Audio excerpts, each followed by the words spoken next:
Akhil Marar Akhil Marar big ബോസിലായിരുന്നപ്പോൾ ഞാൻ പുള്ളിയെ support ചെയ്തിട്ടുണ്ട്. ഞാൻ പുള്ളി കുറേ പ്രാവശ്യം വോട്ട് ചെയ്തിട്ടുണ്ട്. ഞാൻ പുള്ളിയെ സപ്പോർട്ട് ചെയ്ത് അങ്ങനെ വീഡിയോ ഒന്നും ചെയ്തിട്ടില്ല. എൻ്റെ വീഡിയോ അങ്ങനെ റീച്ചൊന്നും കിട്ടാറില്ല, അത് വേറെ കാര്യം, അത് പോട്ടെ. എന്നാലും നമ്മുടെ ഒരു ഹോബിക്ക് വേണ്ടി നമ്മളിങ്ങനെ വീഡിയോസ് ഇങ്ങനെ ചെയ്തുകൊണ്ടിരിക്കുകയാണ്. ഇപ്പോൾ പുള്ളി വന്ന് പറഞ്ഞിരിക്കുന്ന വളരെ തെറ്റായിട്ടുള്ള ഒരു കാര്യമാണ്. കൊനേഷ് കണ്ണാപ്പി എന്നും പറഞ്ഞുകൊണ്ട് നമ്മുടെ സീക്രട്ട് തന്നെ കുറേ ആൾക്കാർ കളിയാക്കുന്നുണ്ട്. പുള്ളിയുടെ ഓരോ വീഡിയോസിൻ്റെ താഴെ വന്ന് കമൻസ് ഒക്കെ ഇടുന്നുണ്ട്. ഏടാ കണ്ണാപ്പി നിന്നെ കാണുമ്പോൾ ചിരി വരികയാണ്, അതാണ് ഇതാണ്, നീ പോയ മലവാഴേ എന്നൊക്കെ പറഞ്ഞ്.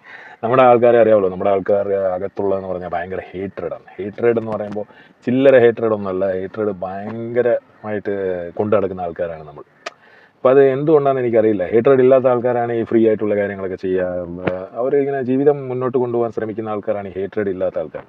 ഹേറ്റ്രഡ് ഉള്ള ആൾക്കാർ അവിടെ തന്നെ സ്റ്റക്കായി പോകും. കാരണം ഈ ഹേറ്റ്രഡാണ് അവർ ഈ ഹേറ്റ്രഡിനെ ഇങ്ങനെ ഫ്യൂൽ ചെയ്ത് ഇതിനെ ഇങ്ങനെ തീറ്റ ഇട്ട് കൊടുത്ത് അതിനെ ഇങ്ങനെ വളർത്തി വലുതാക്കി അത് അവസാനം അവരെ തന്നെ ഇങ്ങനെ ഇല്ലാണ്ടാക്കി കളയും. ഈ വീഡിയോ ഞാൻ ചെയ്യാൻ കാരണം എന്ന് പറഞ്ഞാൽ എനിക്ക് പേഴ്സണലായിട്ട് ഭയങ്കരമായിട്ട് കഷ്ടം തോന്നി. സീക്രട്ട് ഏജൻറ്റ് സായി കൃഷ്ണ എന്ന് പറയുന്ന വ്യക്തി ബിഗ് ബോസിലേക്ക് പോയി. പുള്ളി കുറേ വെളിപ്പൊക്കെ കാണിച്ചു. അതിനു മുമ്പ് സീക്രട്ട് ഏജൻറ്റിൻ്റെ പിക്ചർ വേറെയാണ് ഈ കണ്ടുകൊണ്ടിരിക്കുന്ന ആൾക്കാരുടെ മനസ്സിൽ. അപ്പോൾ ഈ ബിഗ് ബോസ് എന്ന ഷോയുടെ ഒരു മീനിങ് തന്നെ അതാണല്ലോ, അതായത് റിയാലിറ്റി ഷോ ആണ്. അതായത് നിങ്ങളുടെ അകത്തെന്താണോ അത് പുറത്ത് കൊണ്ടുവരും എന്നുള്ളതാണ്. പിന്നെ പുള്ളി കുറേ തള്ളുകയൊക്കെ ചെയ്തു, എനിക്ക് എന്നെ തന്നെ തിരിച്ചു കിട്ടി, ഞാൻ എന്നിൽ തന്നെ മറിഞ്ഞിരിക്കുകയായിരുന്നു എന്നൊക്കെ പറഞ്ഞ് പുള്ളി അതൊക്കെ ഓക്കെ. പക്ഷേ ഈ അഖിൽ മാരാർ എന്ന് പറയുന്ന വ്യക്തി, പുള്ളി കഴിഞ്ഞ സീസൺ ജയിച്ചു, ഭയങ്കര സംഭവമാണ്. പുള്ളിയും സീക്രട്ട് ഏജൻറ്റും തമ്മിൽ നല്ല ക്ലാഷ് ഒക്കെ ഉണ്ട്. എന്നാലും നേരിട്ട് കാണുമ്പോൾ അഖിൽ എന്ന് പറയുന്ന ആൾ എങ്ങനെയാണെന്ന് വെച്ചാൽ ഒരു കോളേജ് സ്റ്റുഡൻറ്റ് പോലെയാണ്. അപ്പോൾ കോളേജ് സ്റ്റുഡൻ്റ് എന്ന് പറയുന്ന അല്ലെങ്കിൽ പ്രീ ഡിഗ്രിക്ക് പഠിക്കുന്ന പിള്ളേരുണ്ടല്ലോ, ഇപ്പോൾ +2 ഒരുപാട് സ്കൂളുകളിലുണ്ട്. അപ്പോൾ പ്രീ ഡിഗ്രി അതായത് 10, 15, 16 വയസ്സുള്ള കുട്ടികളുടെ ഒരു പ്രത്യേകത എന്ന് പറഞ്ഞാൽ ഇവർ ഓരോരുത്തരായിട്ട് വിളിച്ച് നമ്മൾ സംസാരിച്ച് കഴിഞ്ഞാൽ ഇവർ ഭയങ്കര തങ്കപ്പെട്ട പിള്ളേരാണ്. പക്ഷേ ഇവരൊരു സംഘം ചേർന്ന് കഴിഞ്ഞാൽ, അതായത് ഒരു 3-4 പേര് ചേർന്ന് കഴിഞ്ഞാൽ ഇവർ കയ്യിൽ നിന്ന് പോകും. ഇവരെ പിന്നെ പിടിച്ചാൽ കിട്ടില്ല. ഇവരെ കൺട്രോൾ ചെയ്യണമെങ്കിൽ പോലീസൊക്കെ വേണ്ടി വരും. അതുപോലെയാണ് അഖിൽമാരാരും സീക്രട്ട് ഏജൻറ്റും തമ്മിൽ സംസാരിക്കുമ്പോൾ ഭയങ്കര കൂളാണ്, ഭയങ്കര ഇതാണെന്നാണ് എൻ്റെ ഒരു വിശ്വാസം. അത് പുള്ളി രണ്ടുപേരും ഇടയ്ക്കിടയ്ക്ക് ഇങ്ങനെ സോൾവ് ചെയ്യും പ്രോബ്ലംസ്, ഇടയ്ക്കിടയ്ക്ക് ഇങ്ങനെ ഒന്നുമില്ല എന്ന് പറയും. പിന്നെ ഭയങ്കരമായിട്ട് പുള്ളി ഒന്ന് പറയും, അഖിലൊന്ന് പറയും, സീക്രട്ട് ഏജൻറ്റ് വേറെ ഒന്ന് പറയും. ഇപ്പോൾ പുള്ളി പറഞ്ഞിരിക്കുന്നത് ചുക്കിനും ചുണ്ണാമ്പിനും കൊള്ളാത്തവനാണ് സീക്രട്ട് ഏജൻറ്റ്. അങ്ങനെ ഒരു ഡയലോഗ് പറയാൻ പാടുണ്ടോ? ഇല്ല, എനിക്ക് അറിയാൻ മേലായിട്ട് ചോദിക്കുകയാണ്. അങ്ങനെ ഒരു ഡയലോഗ് എൻ്റെ ഒരു അഭിപ്രായത്തിൽ വളരെ മോശമായ ഒരു ഡയലോഗാണ്. എന്താണെന്ന് വെച്ചാൽ ഒന്നിനും കൊള്ളാത്തവനാണ് സായി കൃഷ്ണ എന്ന് അഖിലിന് ഒരിക്കലും പറയാൻ പറ്റില്ല. സായി കൃഷ്ണ ഈ മറ്റേ നിവിൻ പോളിയുടെ ഡയലോഗ് തനിയെ വഴിവെട്ടി വന്നവൻ ആ ഒരു രീതിയിലുള്ള ഒരാളാണ്. പുള്ളിക്ക് ലക്ക് ഫാക്ടർ ഉണ്ട്. പുള്ളി കൊറോണ പീരിയഡിലാണ് പുള്ളിയുടെ ചാനൽ ഹിറ്റായത്. അതൊക്കെ ഓക്കെ, അതൊക്കെ പോട്ടെ. എല്ലാവർക്കും ലക്കും കാര്യങ്ങളൊക്കെ എല്ലാവർക്കും ഉണ്ട്. അപ്പോൾ അങ്ങനെ ഒരു യൂട്യൂബിൽ ഇത്രയും റീച്ചും കാര്യങ്ങളൊക്കെ ഉണ്ട്. യൂട്യൂബിൽ നിന്ന് കാശുണ്ടാക്കുന്നുണ്ട്, ഫേസ്ബുക്കിൽ നിന്ന് കാശുണ്ടാക്കുന്നുണ്ട്, ഇപ്പോൾ ഓൺലൈനിൽ നിന്ന് കാശുണ്ടാക്കുന്നുണ്ട്. കാശുണ്ടാക്കി അയാളുടെ ജീവിതം അടിപൊളിയായിട്ട് മുന്നോട്ട് കൊണ്ടുപോകുന്നുണ്ട്. അപ്പോൾ അങ്ങനെ ഒരാളിനെ നോക്കിയിട്ട് നീ ചുക്കിനും ചുണ്ണാമ്പിനും കൊള്ളില്ല എന്ന് പറയുന്ന മോശമാണ്. അപ്പോൾ ഈ ബിഗ് ബോസ് ടീമിനെ തന്നെ നിങ്ങൾ അധിക്ഷേപിച്ച് പറയുന്ന ആളാണ്. നിങ്ങളെ കയറ്റി വിട്ടവരെ തന്നെ നിങ്ങൾ ഈ നാട്ടുകാരെ പറഞ്ഞു കഴിഞ്ഞാൽ അടി കിട്ടുമെന്ന്, നല്ല തെറി കിട്ടുമെന്ന് അറിയാം. അതുകൊണ്ട് നാട്ടുകാരെ എപ്പോഴും പുള്ളി വന്നിങ്ങനെ സോപ്പിട്ടൊക്കെ പോകും. പക്ഷേ ഇത് വളരെ മോശമായിപ്പോയി. ഇപ്പോൾ ഒന്നും പറ്റാത്തവൻ ഇപ്പോൾ നിങ്ങളുടെ അടുത്ത് വന്ന് കടം ചോദിക്കുകയാണ്. നിങ്ങളാണ് അയാൾക്ക് ഫുഡ് കൊടുക്കുന്നത്, നിങ്ങളാണ് അയാളുടെ ചന്തി കഴുകുന്നത്, നിങ്ങളാണ് അയാളെ പെടിപ്പിക്കുന്നത്, മൂത്രമൊഴിപ്പിക്കുന്നത്, കക്കൂസി കൊണ്ടുപോയി ഇരുത്തുന്നത്, ഇതൊക്കെ ചെയ്യാണ്. അയാളുടെ ആരോഗ്യം ഒരു കുഴപ്പമില്ല. ഒരു വ്യക്തി, ഒരു എക്സാമ്പിൾ ഞാൻ പറയാം. അപ്പോൾ കൈയും കാലുമൊക്കെ നല്ല രീതിയിലുള്ള ബോധമൊക്കെ ഉള്ള ഒരു വ്യക്തി ഒന്നും ചെയ്യാതെ നിങ്ങളുടെ വീട്ടിലിരുന്ന് ഇങ്ങനെ ഫുഡ് കഴിക്കുകയാണ്. നിങ്ങൾ വേണം അയാളെ കൊണ്ട് കക്കൂസിലിരുത്താൻ, കഴുകി വിടാൻ, ഇതൊക്കെ ചെയ്ത് കൊടുക്കുന്നത് നിങ്ങളാണ്. കുളിപ്പിക്കുന്നത്, പഠിപ്പിക്കുന്നത്, ഇതൊക്കെ ചെയ്ത് കൊടുക്കുകയാണെങ്കിൽ എന്നിട്ട് അയാൾ ഇങ്ങനെ ചിരിച്ചുകൊണ്ട് ഇങ്ങനെ ഇരുന്ന് ഫുഡ് കഴിക്കുകയാണ് നിങ്ങളുടെ വീട്ടിലെങ്കിൽ നിങ്ങൾക്ക് പറയാം ചുക്കിനും ചുണ്ണാമ്പിനും കൊള്ളാത്തവനാണ് ഇവൻ എന്ന് പറയാം. കാരണം നിങ്ങൾക്ക് അതിനുള്ള അധികാരമുണ്ട്. നിങ്ങളെ ആൾക്കാർ അംഗീകരിക്കും. കാരണം നിങ്ങളത് ചെയ്തിട്ടാണ് ഇങ്ങനെ പറയുന്നത്. അത്രയും കാര്യങ്ങൾ അയാൾക്ക് ചെയ്തു കൊടുത്തിട്ടാണ് ഈ പറയുന്നത്. പക്ഷേ ഇത് സീക്രട്ട് ഏജൻറ്റിൻ്റെ കാര്യത്തിൽ നിങ്ങൾ അങ്ങനെ പറയാൻ പാടുണ്ടോ? ഞാൻ വലിയ സീക്രട്ട് ഏജൻറ്റ് ഫാനൊന്നുമല്ല. പക്ഷേ എന്നാലും ഇപ്പോൾ ആൾക്കാർ പറയും ഞാൻ മറ്റേ സീക്രട്ട് ഏജൻറ്റിൻ്റെ PR ആണ്, അയാളെ എനിക്ക് കാശ് കൊടുത്തു തന്നെ. ഇയാളെ കണ്ടിട്ട് പോലും ഇല്ല. നമ്മൾ ഒരു വീഡിയോയിൽ കണ്ട ഒരു ഇതേ ഉള്ളൂ. അയാൾ എന്നെ കണ്ടിട്ടും ഉണ്ടാവില്ല. അങ്ങനെ അത്രേ ഉള്ളൂ. പക്ഷേ ഒരാളെ കുറിച്ച് ഒരു കാര്യം പറയുമ്പോൾ കുറച്ചെങ്കിലും ഒരു ബോധത്തോടെ വേണ്ടി സംസാരിക്കും. നിങ്ങൾ താത്വിക അവലോകനം എന്നൊരു സിനിമ എടുത്തു. ആ സിനിമ നമ്മൾ കണ്ടതാണ്, 8 നില പൊട്ടിയതാണ്. പക്ഷേ സിനിമ കണ്ടിരിക്കാൻ രസമുണ്ടായിരുന്നു. വലിയ കുഴപ്പമുള്ള പടമായിട്ട് എനിക്ക് തോന്നിയില്ല. പക്ഷെ ആ പടം വിജയിച്ചില്ല. കാരണം എന്താണെന്ന് വെച്ചാൽ അതിൽ ഹീറോ ഏതോ ഒരു ഹിന്ദി സീരിയൽ നടന്നേ ഹീറോയെ പോലെ ഒരുത്തിനെ കൊണ്ടുവന്ന് ഹീറോ ആക്കിയിട്ട് നിങ്ങൾ പെട്ടെന്ന് വേറെ കുറേ ആൾക്കാർ, അജു വർഗീസും അത് ഇതൊക്കെ വേറെ കുറേ ആൾക്കാരുണ്ട്, ഷമ്മി തിലകനുണ്ട്. പക്ഷേ ഹീറോ ഒരു കഴമ്പില്ല, പിന്നെ കുറേ വളിപ്പൻ ജോക്കുകൾ, തമാശകൾ ചിലതൊക്കെ രസമുണ്ടായിരുന്നു. പക്ഷേ അങ്ങനെ ഒരു സിനിമ എടുത്തിട്ട് നിങ്ങൾ തന്നെ ഇപ്പോൾ ബിഗ് ബോസിൽ വന്നു നിങ്ങൾ ഭയങ്കരമായിട്ട് സ്റ്റാറായിട്ട് മാറിയെന്നാണ്. നിങ്ങൾ ഒരുപാട് കാശൊക്കെ മേടിക്കുന്നുണ്ട് ഓരോ വീഡിയോസ് ചെയ്യാനും, ഓരോ മറ്റേ യൂട്യൂബിലൊക്കെ വന്ന് വീഡിയോ ചെയ്യാനൊക്കെ കാശൊക്കെ മേടിച്ചിട്ടാണ് വീഡിയോ ചെയ്യുന്നത്, ഫ്രീ ആയിട്ടല്ലോ വീഡിയോ ചെയ്യുന്നത്. അപ്പോൾ ഇങ്ങനെയൊക്കെ ചെയ്യുന്ന ഒരു വ്യക്തിക്ക് തന്നെ ഒരു സിനിമ കിട്ടുന്നില്ല. എന്താണെന്ന് വെച്ചാൽ നിങ്ങളെ കൊണ്ട് അത് പറ്റില്ല എന്ന് മറ്റേ പ്രൊഡ്യൂസർമാർക്ക് അറിയാം. നിങ്ങൾ വന്ന് ആ വീഡിയോയിൽ തള്ളുന്നുണ്ട്, ഒരുപാട് പിള്ളേർ വന്ന് കഥ പറയുന്നുണ്ട്, പിള്ളേർ വന്ന് കഥ പറയും, പ്രൊഡ്യൂസറിനെ കിട്ടണ്ടേ ഭായി. പ്രൊഡ്യൂസർ വന്ന് നിങ്ങളുടെ കയ്യിൽ കാശ് തരുമ്പോൾ നിങ്ങൾ നിങ്ങളുടെ ഒരുപാട് ഐഡിയാസുമായിട്ട് നിങ്ങൾ ആ കഥയെ കൊണ്ടുപോകുമ്പോഴാണ് ആ കഥ ഇങ്ങനെ ഇപ്പോൾ ഒന്നുമില്ലാതെ ഇപ്പോൾ മറ്റേ എന്നും പറഞ്ഞുകൊണ്ട് നടന്ന ജുനൈസാണ്. ജുനൈസ് വരെ മറ്റേ സിനിമയിൽ കയറി ജോജു ജോർജിൻ്റെ പടത്തിലുണ്ട്. നിങ്ങൾ ജോജുവായിട്ട് ഭയങ്കര തിക്ക് ഫ്രണ്ട്സാണ്. അവിടുന്ന് കഴിഞ്ഞപ്പോൾ ബിഗ് ബോസ് കഴിഞ്ഞപ്പോൾ തന്നെ നിങ്ങൾ വന്നത് ജോജുവിൻ്റെ വീട്ടിലാണ്, അതൊക്കെ നമ്മൾ കണ്ടതാണ് കഴിഞ്ഞ കൊല്ലം. എന്നിട്ട് പോലും നിങ്ങളെ കൊണ്ട് ഒരു പടം ചെയ്യിപ്പിച്ചില്ലല്ലോ. ഇപ്പം നിങ്ങൾ തള്ളുന്നതെന്ന് വെച്ചാൽ എനിക്കങ്ങനെ പ്രൊഡ്യൂസറിന് പണം കിട്ടാത്ത പടങ്ങൾ ചെയ്യാൻ താല്പര്യമില്ല, കാരണം നിങ്ങൾ ഭയങ്കര നന്മമരമാണ് എന്നാണ് നിങ്ങൾ ഒരു ഇമേജ് ബിൽഡ് ചെയ്യുന്നത്. പക്ഷേ അതുപോലും പറ്റാത്ത ഒരാൾ, ഞാൻ പറയുന്നത് സിമ്പിൾ മാത്തമാറ്റിക്സ് ആണ്, ഒരു സിനിമ പോലും ചെയ്യാൻ പറ്റാത്ത ഒരു ഡയറക്ടറാണ് നിങ്ങൾ. ബിഗ് ബോസ് ഇല്ലെങ്കിൽ നിങ്ങൾ ആരുമല്ല. നിങ്ങൾ മറ്റേ പണ്ട് ഡുൽഖറിൻ്റെ അടുത്ത് പോയി സെൽഫി എടുക്കാൻ പോയ അതേ സിറ്റുവേഷനാണ് ഇന്നും ബിഗ് ബോസ് ഇല്ലെങ്കിൽ. അല്ലെങ്കിൽ നിങ്ങളാരാ? നിങ്ങളൊരു സിനിമ ചെയ്തു, താത്വിക അവലോകനം, അതോടെ നിങ്ങളുടെ പരിപാടി കഴിഞ്ഞു, finish, go home, bye bye, go home ആണ്. കാരണം എന്താ വെച്ചാൽ വേറെ സിനിമ കിട്ടില്ല. കാരണം നിങ്ങളുടെ സ്ട്രാറ്റജി, നിങ്ങളുടെ ഫിലിം മേക്കിംഗ് ടെക്നിക്ക്, നിങ്ങൾ എന്നിട്ട് ലിജോ ജോസിനെയൊക്കെ കൂട്ടുപിടിക്കുന്നുണ്ട്.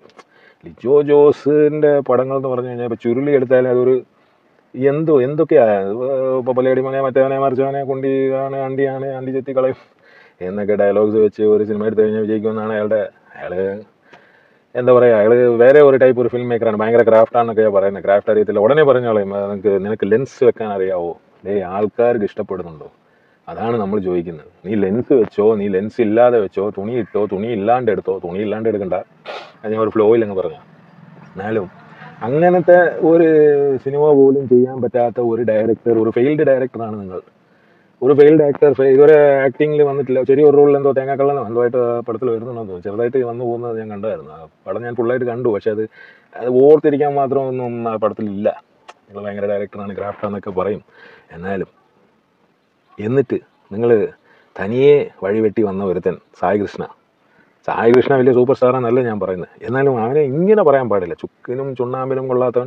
അതിന് സായി കൃഷ്ണ പറഞ്ഞ മറുപടിയൊക്കെ കൊള്ളാം, പക്ഷേ അയാൾക്ക് വേറെ ഒരു പ്രശ്നം എന്ന് പറഞ്ഞാൽ അയാളുടെ ഈഗോ ഒരു വലിയ പ്രശ്നമാണ്.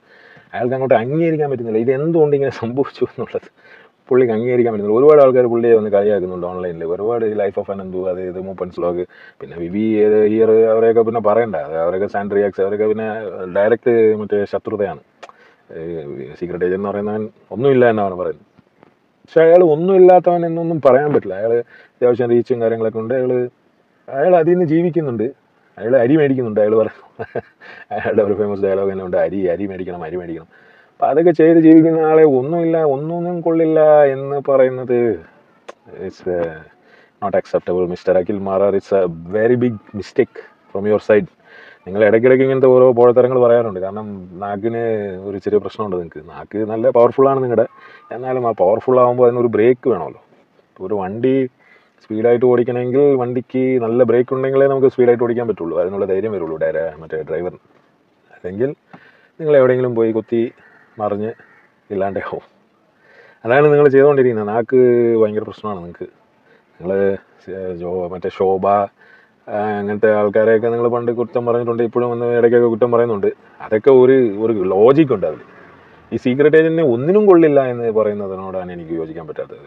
നിങ്ങൾ ഈ സാധാരണ വന്ന് കമൻറ്റ് സെക്ഷനിലുള്ള ആൾക്കാർ, അതായത് ID 1 മാസം മുമ്പേ അല്ലെങ്കിൽ 10 ദിവസം 2 ദിവസം മുമ്പേ ക്രിയേറ്റ് ചെയ്തിട്ട് വന്ന് പറയുന്ന ആൾക്കാരുണ്ടല്ലോ, എടാ വാഴയടാ പുഴയടാ ഇവനേടാ മീരേ മറ്റേതേ മറിച്ച്, ആ ഒരു രീതിയിലാണ് നിങ്ങൾ സംസാരിക്കുന്നത്. അങ്ങനെ നിങ്ങൾ സംസാരിക്കാണ്ടിരിക്കുക, അതാണ് നല്ലത്.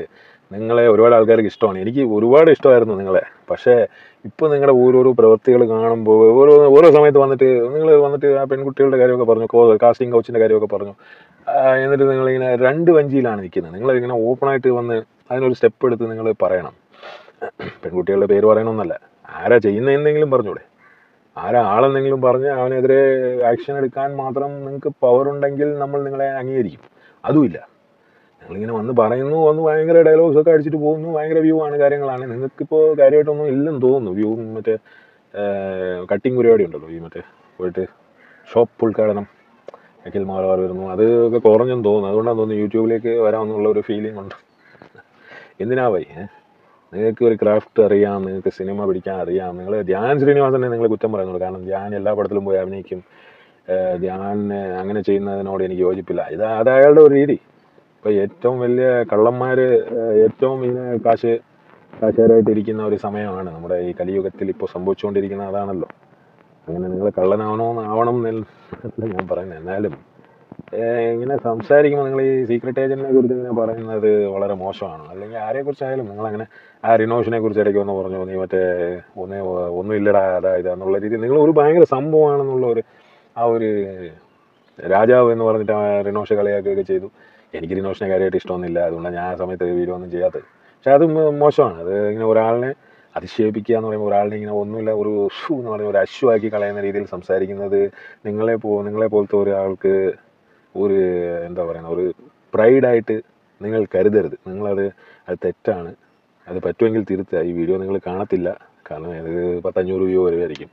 ആൾക്കാർ അങ്ങനെ ഷെയർ ചെയ്യത്തുമില്ല, കാരണം നമ്മളെ അങ്ങനെ ആൾക്കാർക്ക് ഇഷ്ടമില്ല. അത് പോട്ടെ, എനിക്ക് അതിനകത്ത് വലിയ പരാതി ഒന്നുമില്ല. എൻ്റെ ഇതെന്ന് പറഞ്ഞാൽ നമ്മുടെ ഫ്രീ ടൈമിൽ ഇങ്ങനെ എന്തെങ്കിലും ഒരു വീഡിയോ എടുക്കുക. അത് വീഡിയോ എടുക്കാനുള്ള സ്ഥലം കിട്ടുന്നത് തന്നെ ഇത് നമ്മുടെ ഒരു ഫ്രണ്ടിൻ്റെ ഒരു കാറാണ്. ഇപ്പോൾ ഫ്രണ്ടിൻ്റെ ഒരു കാറിൽ വന്ന് ഇരുന്നിട്ട് അതിങ്ങനെ ഒരു പാർക്കിങ്ങിൽ കിടക്കുകയാണ്. പുള്ളി ഇല്ലാത്ത സമയത്തൊക്കെ നമ്മൾ വന്ന് അവിടെ ഇരുന്ന് വീഡിയോ എടുത്തൊക്കെ പോകും. കാരണം നമ്മൾ ഉള്ള സ്ഥലത്ത് അങ്ങനെ വീഡിയോ എടുക്കാനുള്ള സാഹചര്യമൊന്നുമില്ല. അല്ലെങ്കിൽ ഇങ്ങനെ കൈ പിടിച്ചുകൊണ്ടൊക്കെ എടുക്കണം. ആൾക്കാരൊക്കെ ഇങ്ങനെ നോക്കി വയ്ക്കും. എന്താ ചെയ്യുക, ഒരുപാട് പരിമിതികളുണ്ട്. അതുകൊണ്ട് ഞാൻ അങ്ങനെ അതിലോട്ട് പോകുന്നില്ല. ഞാൻ എൻ്റെ കാര്യം പറഞ്ഞതാണ്. എൻ്റെ ഇതിൽ എനിക്ക് പറ്റുന്ന ഇത്രേ ഉള്ളൂ. എന്നെ നിങ്ങൾക്ക് കുറ്റം പറയാൻ പറ്റില്ല. എടാ നീ ഒന്നും പറ്റാത്തവൻ, നീ എന്താടാ എന്നെക്കുറിച്ച് സംസാരിക്കുന്നത്, അങ്ങനെ സംസാരിക്കുന്നത്. അതാണ് ഇപ്പോൾ നമ്മുടെ ഇന്ത്യയിൽ മൊത്തത്തിൽ സംഭവിച്ചുകൊണ്ടിരിക്കുന്നത്. അതാണ് നമ്മുടെ പാർലമെൻറ്റിൽ രാഹുൽ ഗാന്ധി എന്തെങ്കിലും പറയുമ്പോൾ ഉടനെ BJP പറയും, നിങ്ങളെക്കുറിച്ച് അറിയാമല്ലോ, നമ്മൾ പണ്ട് എമർജൻസി ഹം ജാൻതേ ഹേ ആപ്കെ ബാരേ മേ എന്ന് പറഞ്ഞുകൊണ്ട് മറ്റവൻ്റെ കുറ്റം പറഞ്ഞ് ആളാവുന്നതിനെക്കാട്ടിലും നല്ലത്. ഞാൻ ഈ BJPയുടെ കാര്യമൊക്കെ പറയുന്നത് അതുകൊണ്ടാണ്. കാരണം ആ ഒരു സ്ട്രാറ്റജിയാണ്, ആ ഒരു ട്രെൻഡ് തന്നെയാണ് ഈ സാധാരണക്കാരുടെ ഇടയിലും വന്നുകൊണ്ടിരിക്കുന്നത്. എന്താണെന്ന് വെച്ചാൽ മറ്റുള്ളവൻ്റെ ഒരു കുറ്റം, നീ അങ്ങനെ ചെയ്തല്ലോ, അപ്പോൾ നിനക്കിത് സംസാരിക്കാൻ ഇതുണ്ടോ, നീ ഇങ്ങനെ ചെയ്തല്ലോ, നീ മറ്റേ ഒരു തന്തയ്ക്ക് പിറന്നല്ലോ, നീ പല തന്തയ്ക്കുണ്ടായതാണല്ലോ, അപ്പോൾ നിനക്കിതിൽ സംസാരിക്കാൻ അർഹതയില്ല.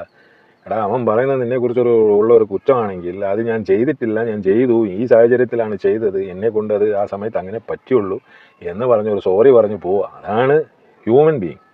അല്ലാതെ നീ സംസാരിക്കരുത്. നീ എന്നെക്കുറിച്ച് പറയുന്നതിന് മുമ്പ് നീ എൻ്റെ കാര്യം നീ ആദ്യം പോയി ഇത് ചെയ്തിട്ട് വാടാ എന്നും പറഞ്ഞുകൊണ്ട് മറ്റേ ഷൈൻ ടോം ചാക്കോൻ്റെ ഒരു സ്ട്രാറ്റജി, ഒരു രീതിയിൽ അത് നീ അങ്ങ് സംസാരിക്കുന്നതിന് മുമ്പ് നീ എന്നാലോചിക്കണ്ടേ, നീ എന്നാണ്, താനാരാണെന്ന് താനറിയില്ലെങ്കിൽ തനിക്ക് എന്നോട് ചോദിക്കാം താനാരാ രീതിയിൽ നിങ്ങൾ പോകരുത് പ്ലീസ്.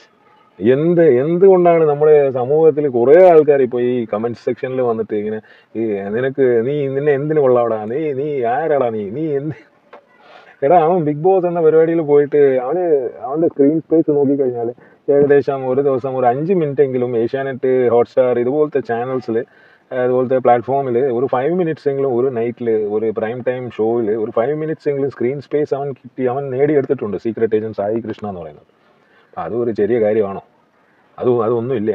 അവനെ ചുക്കിനും ചുണ്ണാമ്പിനും അവൻ കൊള്ളില്ലെങ്കിൽ ഏഷ്യാനെറ്റ് പോലത്തെ ഒരു ചാനൽ അങ്ങനെ അവനെ കൊണ്ട് ഇരുത്തുമോ? ഒരു 5 മിനിറ്റ് അവന് കൊടുക്കുമോ? അപ്പോൾ അത് ചിന്തിച്ചിട്ട് വേണ്ടേ സംസാരിക്കാൻ.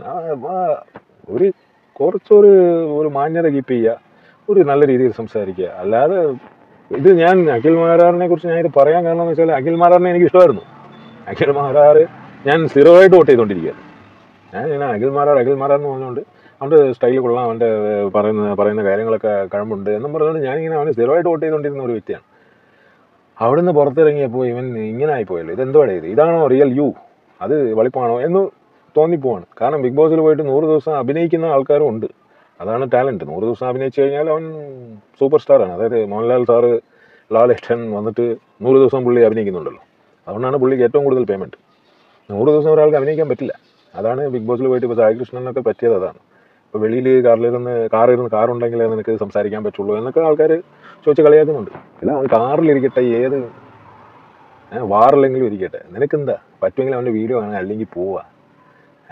അല്ലാതെ ചുമ്മാതെ പോയിട്ട് ഒരുത്തിനെ ചൊറിഞ്ഞുകൊണ്ട് അത് അയാളാണെങ്കിൽ അവനെ റിയാക്ട് ചെയ്ത് അവനെ വലുതാക്കി വിട്ടുകൊണ്ടിരിക്കും. അതാണ് പുള്ളി ചെയ്തുകൊണ്ടിരിക്കുന്ന പ്രശ്നം. അതാണ് എന്ത് പരിപാടിയാണെന്നറിയില്ല. പക്ഷേ അഖിൽമാരാർ പ്ലീസ്, നിങ്ങൾ ദയവേത് ഇനിയെങ്കിലും സായി കൃഷ്ണയെ പോലത്തെ ഒരാളിനെ കുറിച്ച് ഇങ്ങനെ പറയുന്നു.